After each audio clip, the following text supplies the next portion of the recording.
بسم الله الرحمن الرحيم.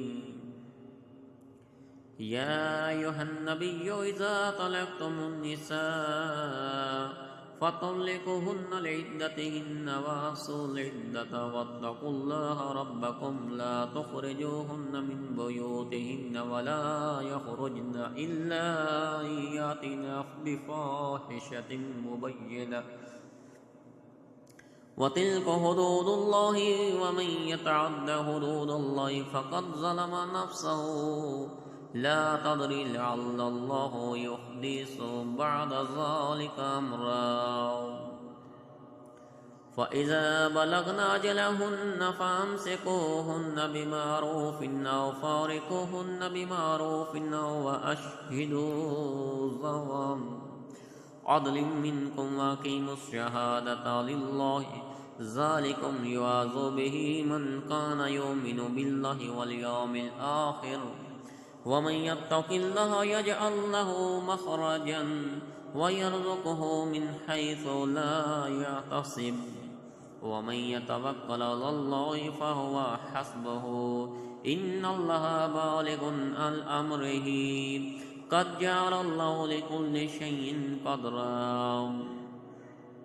وليئس من المحيض من نسائكم إن ارتبتم فعدتهن ثلاثة أشهر ولي لم يحضن وأولاد الأحمال أجلهن أن يضعن حملهن ومن يتق الله يجعل له من أمره يسرا ذلك أمر الله أنزله إليكم ومن يتق الله يكفر عنكم سيئاته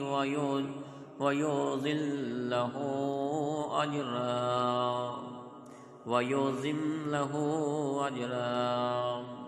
أسكنوهن من حيث سكنتم من وجدكم ولا تضاروهن لتضيقوا عليهن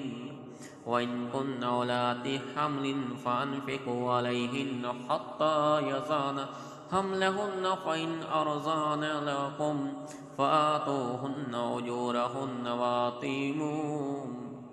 وأتمروا بينكم بمعروف وإن تعاسرتم فسترضع له أخرى لينفق ذو سعة من سعته ومن قدر عليه رزقه فلينفق مما آتاه الله لا يكلف الله نفسا إلا ما آتاها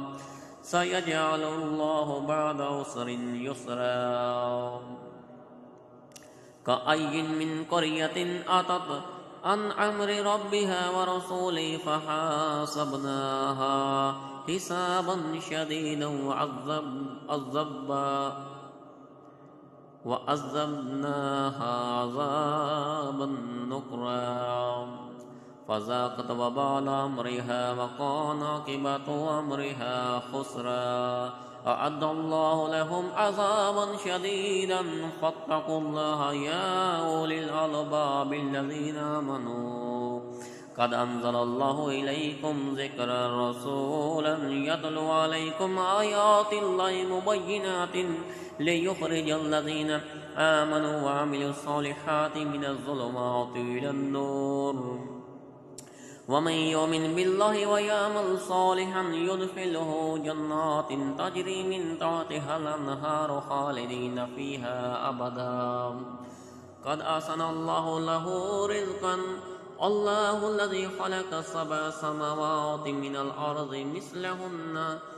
يتنزل الأمر بينهن لتعلموا أن الله على كل شيء قدير وأن الله قد أحاط بكل شيء عليم وأن الله قد أحاط بكل شيء علما